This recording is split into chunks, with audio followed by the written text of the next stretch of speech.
이스라엘은 남북으로 분열되었고 르호보암과 여로보암의 통치를 받았습니다마는 하나님의 법을 떠나 우상을 섬기는 죄를 범하는 일에 있어서는 똑같았습니다. 남북이 함께 타락했죠.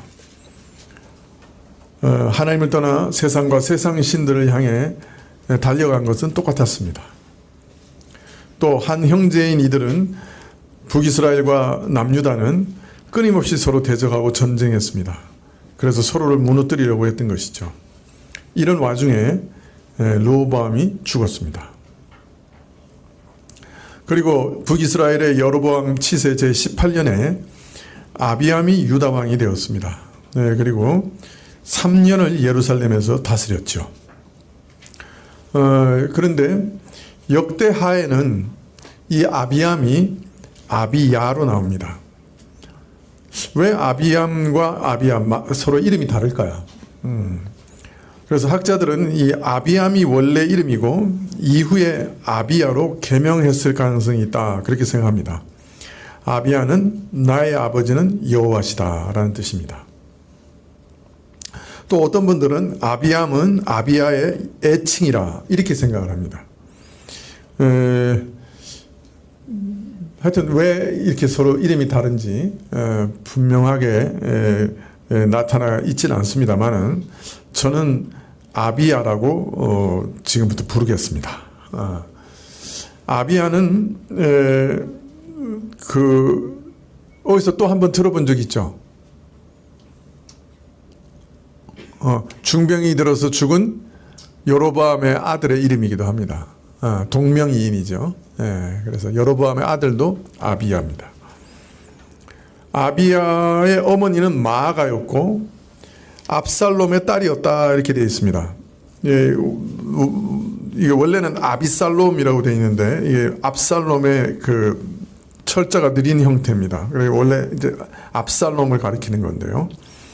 또 딸이라고 되어 있습니다만은 이 마아가는 압살롬의 손녀입니다. 그래서 원래 히브리어에서는 딸이라는 말이 딸을 가리키기도 하고 손녀를 가리킬 수도 있고 손녀를 뛰어넘어서 뭐 증손녀, 여자 후손 이거 다 바트라고 하는 말을 쓸 수 있기 때문에 여기서 딸이라고 번역했지만은 정확하게 번역하려면 어떻게 해야 돼요? 손녀라고 번역을 해야 되겠죠. 그래서 역대기에 보면 르호보암은 28명의 아들이 있었는데 이 르호보암이 아마 압살롬의 손녀 마아가를 사랑해서 그 아들 아비야를 왕으로 삼은 것으로 보입니다. 근데 15장 3절에 이 아비야에 대한 평가가 나옵니다. 아비암이 그 부친의 이미 행한 모든 죄를 행하고 그 마음이 그 조상 다윗의 마음 같지 아니하여 그 하나님 여호와 앞에 온전치 못하였으나. 이 열왕기 기자의 평가, 아비야의 일생에 대한 평가는, 이 열왕기의 평가는 사실 하나님이 보시는 평가죠. 그죠? 하나님의 평가는 아비야가 그 아비 르호보암이 행한 모든 죄악을 따라 행했다. 그 르호보암이 행한 죄는 참 무섭죠. 모든 산당마다 우상을 섬기고, 그죠? 그 다음에 심지어는 그 미동을 두는 그런 일들까지 저지른 것이 르호보암이니까 이 르호보암이 행한 모든 죄를 저질렀다고 하는 것은 아주 무서운 마음이죠. 그리고 그 마음이 조상 다윗과 같지 않았다. 하나님 앞에서 그래서 온전하지 못했다. 그렇게 평가하고 있습니다. 그러나 하나님께서 이 아비야를 멸망시키지 않으신 이유가 15장 4절에 나옵니다.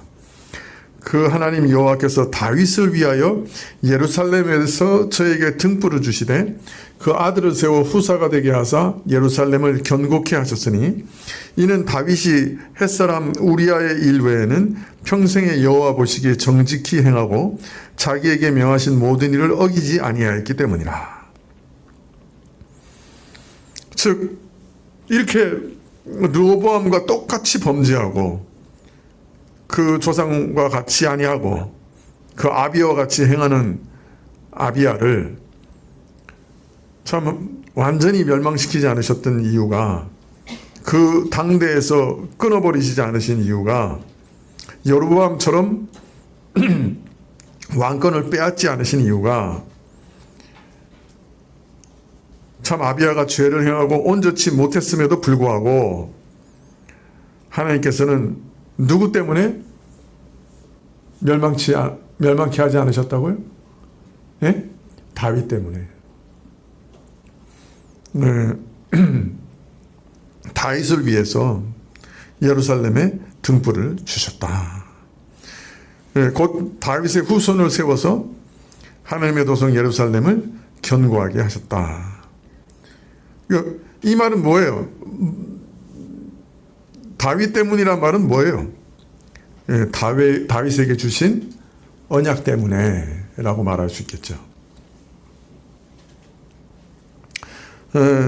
다윗은 우리아의 일을 제외하고는 평생 하나님 보시기에 정직하게 행했고 하나님의 명령에서 떠나지 않았다.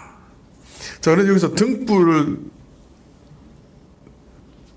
주셨다 하는 말은, 이 등불은 성경에서 종종 그 후손을 상징하는 말로 자주 사용되거든요. 그래서 오늘 본문에서 저에게 등불을 주시되 말은 그 아들을 세워 후사가 되게 하셨다. 그 말이죠. 하나님께서는 충직한 다윗을 그 백성 이스라엘을 다스리는 왕으로 세우시고 그에게 영원한 왕권의 언약을 허락하셨죠. 그의 후손으로 하여금 영원토록 하나님 백성을 다스리는 왕이 되게 할 것이라고 약속하셨죠. 혹시 그 후손들이 범죄할지라도 징계해서 바로잡으실 것이고 사울 왕의 경우처럼 그들에게 왕위를 끊지는 않으실 거다라고 언약을 하셨죠. 그래서 그 후손으로 영영이 왕위에 앉게 하시겠다고 약속하셨습니다. 이 약속을 따라 솔로몬의 죄악을 징계하셨지만 왕권 자체를 폐하지는 않으셨고 한 지파를 주어 다윗 왕권의 명맥을 유지하게 하셨죠. 이 언약 때문에 르호보암에 이어 아비야에게도 참으로 동일하게 왕권을 주셨고, 물론 아비야가 3년이라는 짧은 시간이지만은 남유다의 왕으로 통치할 수 있게 허락하신 것이죠. 또 그 죄와 악에도 불구하고 왕조의 교체 없이 그의 왕위를 아사에게 넘길 수 있도록 허락하셨죠. 이 모든 것은 다윗과의 언약을 하나님께서 기억하신 것 때문이었죠. 즉 솔로몬이나 르호보암이나 아비야나 뭐 저들의 행위대로 갚는다고 하면, 그죠? 그 당장 왕권을 끊어내야죠. 여로보암처럼 그 왕권을 그 집안 가정에서 뺏어내야죠. 근데 그렇게 하지 않으신 이유는 오직 다윗을 생각하셔서, 즉 다윗과의 언약을 생각하셔서 그렇게 하셨다는 거예요.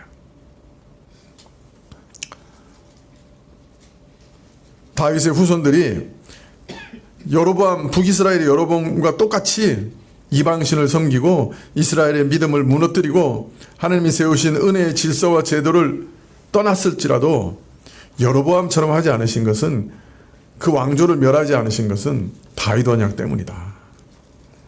그래서 예루살렘에서 저에게 등불을 주셨다. 근데 여기 말해서 예루살렘에서 저에게 등불을 주셨다는 말은 매우 의미가 깊은 말씀이에요. 하나님의 임재하시는 예루살렘, 거기서 다윗 왕권을 유지하셨다. 그런 말씀인데, 그 예루살렘에서라는 말이 참 의미가 깊습니다. 하나님께서 여전히 거기에 임재하시고 하나님이 친히 거기서 통치하시는 성전이 있는 곳. 네. 그래서 하나님께서 이 성전에 있는 예루살렘에서 다윗 왕가를 통해서 구약 역사를 이끌어 가실 것이다 하는 것을 여기서 암시하고 있는 것입니다. 그래서 4절 하반절에 예루살렘을 견고케 하셨다 이렇게 말씀하고 있는 것이죠. 물론 북이스라엘도 하나님이 통치하지 않으신다 그런 뜻은 아니에요. 남유다와 마찬가지로 북이스라엘도 통치하시지만은, 그러나 하나님의 구속의 역사의 중심은 여전히 하나님이 선택하신 도성이고 성전이 있는 예루살렘이고 자신이 선택하신 다윗 왕조다 하는 것을 여기서 말씀하고 계시는 거죠. 여로보암이 하나님을 배신하는 순간에 결정된 거죠. 물론 그 전부터도 결정된 것이지만은 예루살렘을 중심으로 구속사가 계속 이어질 것이고 다윗 왕가를 중심으로 구속의 역사가 계속 이어질 것이다 하는 것들을 여기서 드러내시는 거죠. 다윗 왕가를 통해 메시아가 오실 것이다. 왜? 다윗 왕가에게 영영한 왕권을 대한 약속을 주셨기 때문에 그렇게 말씀하고 있습니다. 15장 6절에 르호보암과 여로보암 사이에 40날 동안 전쟁이 있었더니 아비암과 여로보암 사이에도 전쟁이 있으니라. 아비암의 남은 사적과 무릇 행한 일이 유다 왕 역대지략에 기록되어 있지 않느냐. 르호보암과 여로보암 사이에서도 전쟁이 계속 이어졌는데 르호보암이 죽은 이후에 아들 아비야가 왕이 된 이후에도 여로보암과의 전쟁이 계속 있었어요. 자, 그런데 역대기에 보면 이 전쟁의 국면을 아주 상세하게 기록하고 있습니다. 이 전쟁은 가히 멸망전이라고 할 수 있어요. 이 멸망전이라는 말이 무슨 말이죠? 양쪽 중에 하나가 죽을 때까지 싸우는 거죠. 그러니까 죽을 만큼 싸우는 거예요. 그러니까 요새 말로 말하면 전면전이죠. 멸망전이고 전면전이죠. 동족끼리 국가의 운명을 걸고 큰 전쟁을 벌입니다. 역대하 13장 3절 이하에 보시면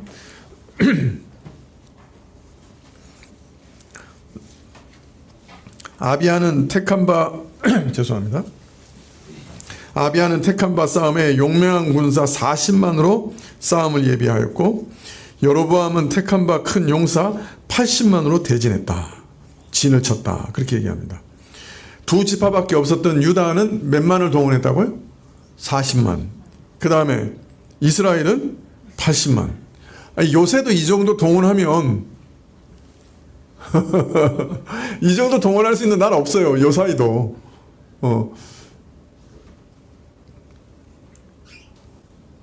이 정도면 아마 이렇게 손으로 창칼이라도 들 수 있는 사람은 다 뽑아낸 거예요.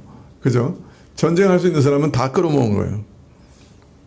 문자 그대로 국가 총력전이고 멸망전이라. 아예 상대방을 멸망시키려고 총력을 다해서 준비한 거예요. 근데 이 전쟁에서 아비야가 에브라임 산중 스마임 산 위에 서서 여로보암과 이스라엘 80만 대군을 향해서 먼저 설득을 합니다. 그러면서 다윗 집에 주신 하나님의 언약을 이들에게 선포하죠. 역대하 13장 5절에 보면 이스라엘 하나님 여호와께서 소금 언약으로 이스라엘 나라를 영원히 다윗과 그 자손에게 주신 것을 너희가 알 것이 아니냐. 그래서 먼저 사무엘하 7장에서 다윗에게 주셨던 영원한 왕권에 대한 언약에 대해서 언급하고 있는데요. 그런데 이 다윗 언약을 무슨 언약이라고 하고 있어요? 지금 역대하에서는 소금 언약이라 이렇게 말합니다. 소금 언약이란 말은 무슨 말일까요? 소금은 썩지 않고 변하지 않죠. 그러니까 소금 언약이라는 말은 썩지 않고 변하지 않는 언약이라는 말입니다. 이것은 원래 민수기 18장 19절에서 나온 말인데요. 이 제사장들에게 주신 언약에서 이스라엘 자손이 여호와께 거제로 드리는 모든 성물은 내가 영영한 음식으로 너와 내 자손에게 주노니 이는 여호와 앞에 너와 내 후손에게 변하지 않는 소금 언약이다. 이렇게 얘기하십니다. 즉 아론 자손에게 제사장 직분을 수행하게 하시면서 그 봉사에 필요한 것들을 채워주실 것을 약속하고 계시면서 이 언약은 소금 언약이다. 소금처럼 변하지 않는 영영한 언약이다. 이렇게 약속하고 계시는데요. 오늘 역대기에서도 바로 다윗 언약이 소금 언약이다. 그렇게 얘기합니다. 즉 아비야는 여로보암과 북이스라엘이 다윗 집을 배신한 것과 금송아지 우상을 쫓고 올바른 예배 방식을 뒤엎고 불법 성소를 지은 것을 하나님을 배신한 것이다 라고 지금 지적하면서 하나님께서 우리 머리가 되시고 그의 제사장들이 나팔을 불어 싸울 것이므로 여로보암과 이스라엘은 유다와 싸우지 말라 하나님이 다윗 집과 소금 언약을 맺은 것을 기억하고 너희가 하나님을 배신하고 이제 유다를 공격하는 것은 하나님을 공격하는 것임을 기억하라. 그래서 싸우지 마라. 여호와와 싸우지 마라. 이렇게 권면을 했던 거죠. 이 말은 아비야가 북이스라엘과의 전쟁을 여호와 하나님 대 거짓 우상, 다윗 언약을 계승한 정통성 있는 왕조 대 정통성이 결여된 왕조, 참 신앙과 거짓 신앙의 대결로 이해하고 있다고 하는 것을 드러내는 것인데요. 사실 이런 말만 들어보면 아비야가 신학적으로 꽤 소양이 깊은 사람이에요. 자기가 그 다윗 왕권에 주신 하나님의 언약이 어떤 내용인가 하는 걸 잘 이해하고 있었어요. 그래서 신학적으로 아주 바른 설교를 하고 있는 거죠, 지금.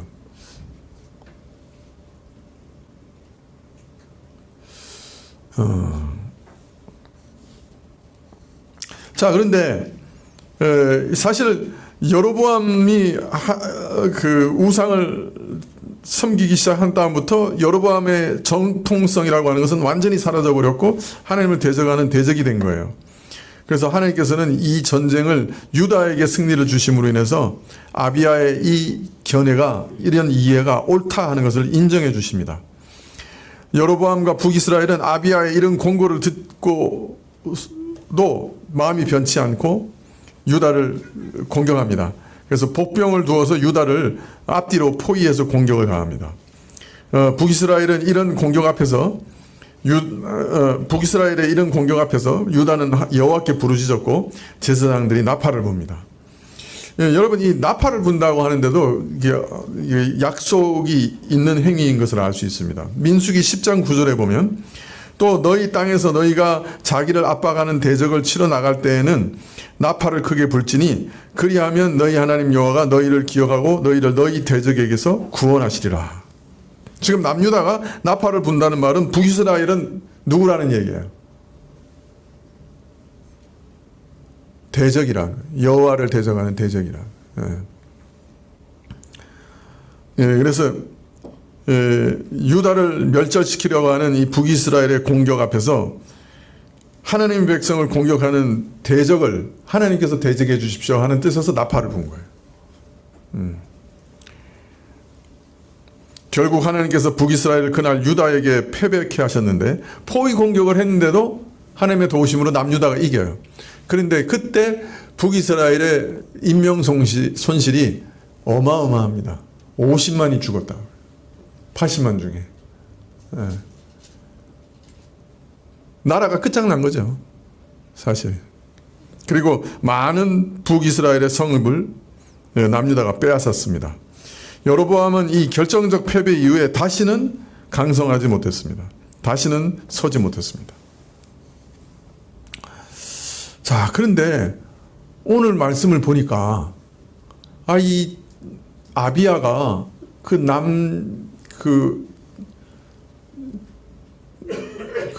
다윗의 그 언약에 대한 이해가 상당히 깊어요.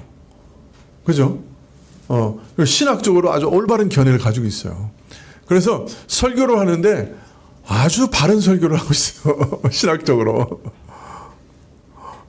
그런데 하나님께서 뭐라고 평가하셨어요? 왕상 15장 3절에는 네? 아비암이 그의 아버지가 이미 행한 모든 죄를 행하고 그의 마음이 그의 조상 다윗의 마음과 같이 아니했다. 그의 하나님 여호와 앞에 온전하지 못했다. 이게 하나님의 최종적인 평가거든요. 아비야에 대해서. 참 하나님께서 이렇게 도우셔서 큰 전쟁을 이긴 다음에 또 강성해지니까 교만해져서 문제가 생긴 건지, 아니면 북이스라엘과의 전쟁에서 참 하나님을 의지하고 크게 승리하는 일이 있었지만은, 아주 올바른 설교를 한 적이 있었지만은 통치 전반에 있어서는 믿음에서 떠나서 악을 행한 것인지, 이 평가를 이해하기가 상당히 어렵습니다만은, 그러나 하나님께서는 그렇게 평가하신 거예요. 설교자로서는 상당히 두려운 말씀이죠. 아주 올바르고 바른 신학 안에서, 요사이 말로 말하면 개혁주의 신학의 정통성 안에서 아주 잘 설교했는데 하나님 보시기에는 악을 행하는 자고 온전치 못하고 그럴 수도 있는 거예요. 그 행실은 르호보암과 같았다. 세상 우상을 쫓아 살았다. 교회 지도자가 이런 평가를 받을 수도 있는 거죠. 설교도 잘해. 그래서 막 교인들도 막 많이 따르고 교회도 크고 신학도 발라. 그런데 그 삶은 세상을 쫓아가고 세상의 우상을 쫓아가고 악을 행하는 그런 삶일 수도 있다. 하나님 최종적인 평가는 하나님 앞에서 온전치 못하다. 그런 평가를 받을 수도 있다. 이게 참 두려운 일이죠. 자, 그런데 오늘 보면 역대기와 열왕기의 관점이 서로 다르죠. 어떤 면에서는. 그죠? 예. 역대기는 이게 이제 바벨론 포로 이후에 아마 기한한 이후에 에스라가 기록한 것으로 여겨집니다. 예. 그래서 그 중점적인 내용이 다윗 언약과 성전 중심의 신앙을 회복하는 것을 강조하고 있어요. 그래서 하나님이 회복하시는 은혜에 대한 강조가 역대기에 있습니다. 열왕기는 예레미야가 최종 편집하고 기록한 것으로 보이는데요. 이스라엘 멸망의 원인을 밝히고 있어요. 왕과 백성들의 불순종으로 인해 멸망하게 됐다. 이스라엘이 하나님과 맺은 언약의 엄중함을 또한 강조하고 있어요. 이러한 언약을 배신한 것이 이스라엘이다. 그래서 멸망했다. 이렇게 관점이 좀 달라요. 그 쓰는 그 중점이 다른데요. 자, 그런데 아비에 대한 기록도 그래서 열왕기는 아비야의 죄와 악에 대해서 기록해요. 하나님의 언약을 배신한 것에 대해서 기록하고 있어요. 역대기는 아비야가 하나님의 언약을 내세우면서 북이스라엘과의 전쟁에서 승리하는 것을 기록하고 있어요. 그러나 사실은 이 두 기록에서 강조하는 것은 동일해요. 뭘 강조하고 있는 거예요? 다윗 언약을 강조하고 있죠. 소금 언약을 강조하고 있죠.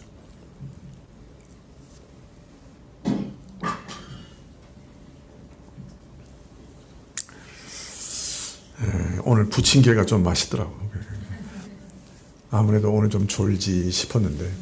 자, 두 팔 한번 벌리시고.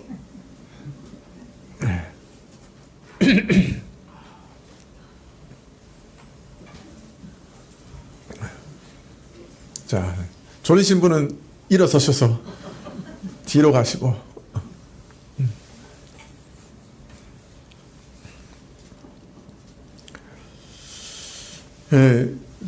전혀 판이한 내용을 기록하고 있는 것 같지만 본질은 똑같아요. 그 뭐예요? 다윗 언약이에요. 다윗 언약을 강조하고 있어요. 열왕기는 아비야가 죄로 인해 온전치 못함에도 불구하고 다윗 왕조가 존속된 이유가 뭐냐? 오직 하나님께서 다윗에게 언약하신 그 언약 때문이다 하는 사실을 강조하고 있고, 역대기가 강조하는 것은 아비야가 수적으로 전혀 상대가 되지 않는 북이스라엘을 상대로 대성을 거두게 된 이유가 뭐냐? 그 다윗 집과의 언약, 소금 언약 때문이다 라고 말하고 있는 거예요. 다른 말로 말하면 받을 수 없는 것을 받았다는 거예요. 둘 다. 그걸 강조하고 있는 거예요. 아비야나 유다 사람들이 잘나서 승리한 게 아니에요. 저들은 하나님의 긍휼, 하나님이 저들을 향한 언약 때문에 승리한 거예요. 아비야는 온전하지 못했지만 다윗을 위해 등불을 마련하신 일 때문에 다윗 왕조는 존속하게 된 거예요.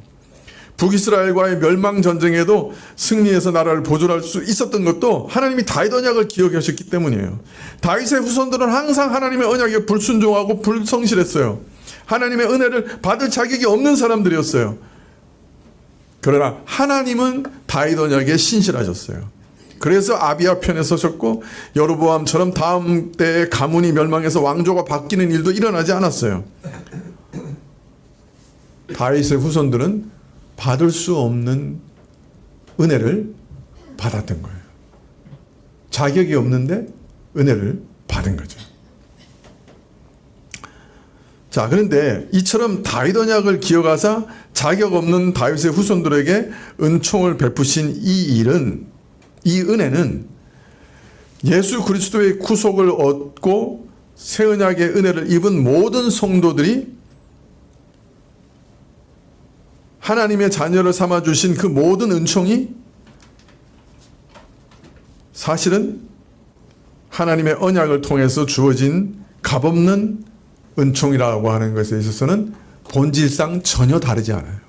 그러니까 다윗에게 주신 소금 언약이나 우리 신자들에게 주신 구원의 언약이나 본질에 있어서는 전혀 다르지 않다. 바울은 로마서 5장 7절에 이렇게 얘기합니다.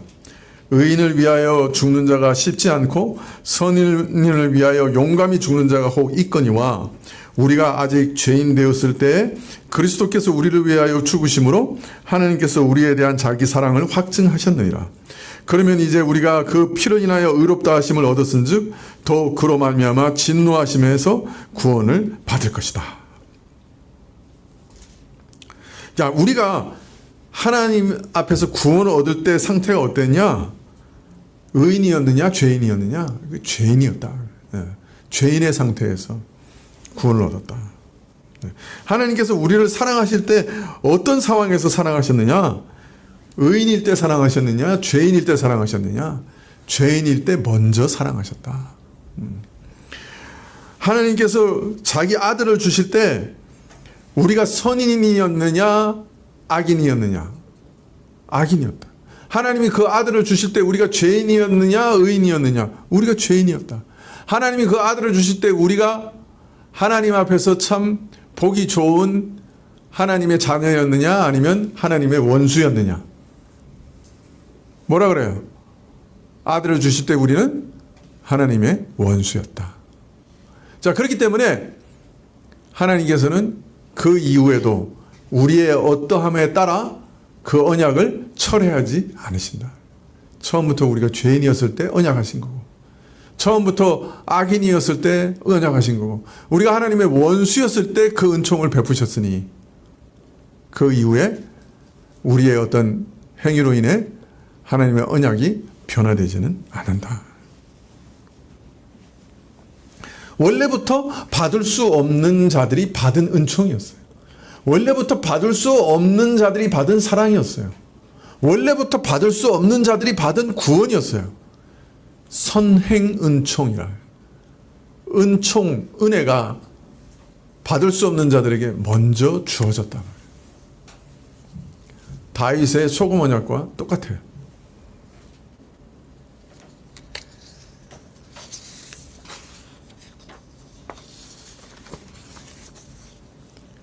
사랑할 수 없는 원수를 사랑하셨어요. 먼저. 그래서 아들을 죽음에 내어주셨어요. 사랑할 수 없는 자를 사랑하시고 아들을 죽음에까지 내어주신 특별하고 기이한 사랑으로 우리를 구원하셨어요. 자, 이런 특별한 사랑을 우리에게 쏟아 부어주셨다고 하면 그 아들의 피로 내 죄를 용서하시고 더러움을 씻어 깨끗하게 하시고 나를 의롭다고 여겨주셨다고 하면 어찌 마지막 날에 나를 심판해서 진노해서 구원하지 않으시겠느냐? 그렇게 말씀을 합니다. 우리 구원은 우리 바깥에서 일어난 일이에요. 그죠? 예. 예수 그리스도께서 우리 바깥에서 행하신 일로 우리는 구원을 얻는 거예요. 구원 얻은 자가 그러니까 이제 막 살아도 됩니다 하고 막 살면 안 되겠지만 그건 있을 수 없는 일이지만 그러나 우리 구원은 우리의 행위와 관계없이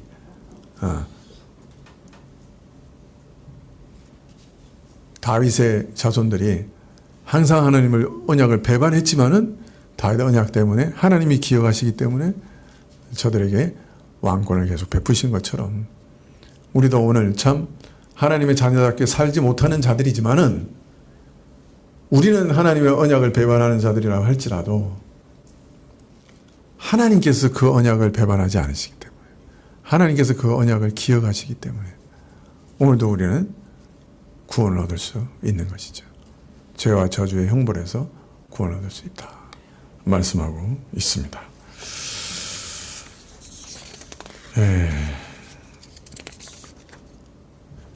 앞으로 한 장이 남았는데 한 장을 더하면 아마 여러분이 다음에 오후 예배 시간에 안 오겠죠?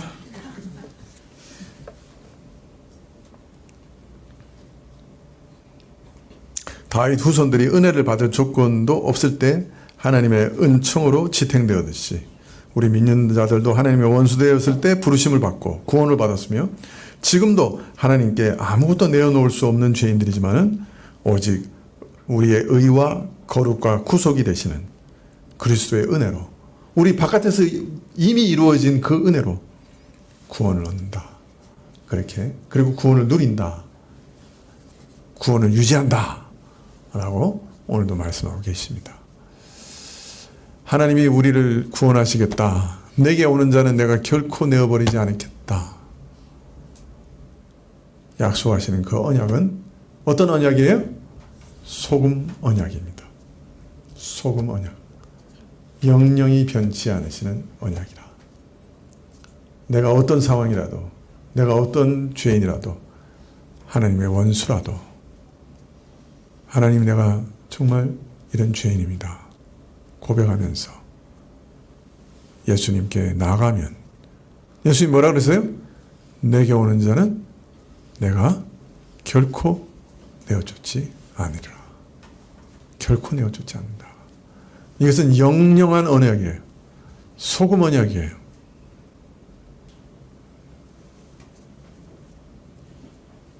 우리의 소망은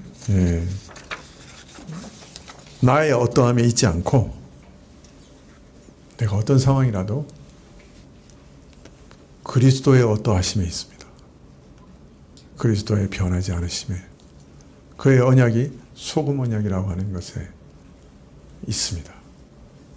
그래서 우리는 오늘도 그리스도를 붙듭니다. 우리 자신을 돌아보지 않고 그리스도만 붙듭니다. 그러할 때 우리는 오히려 담대함을 얻고 당당함으로 그 앞에 나갈 수 있습니다. 내어쫓지 않으실 거니까요.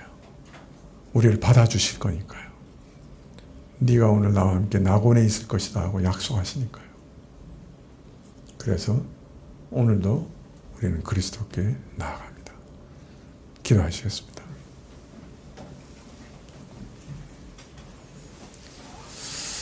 네, 아버지 하나님, 저희에게 주신 언약이 변하지 않는 언약, 변개치 않은 언약, 썩지 않은 언약, 소금 언약이라서 참으로 감사합니다.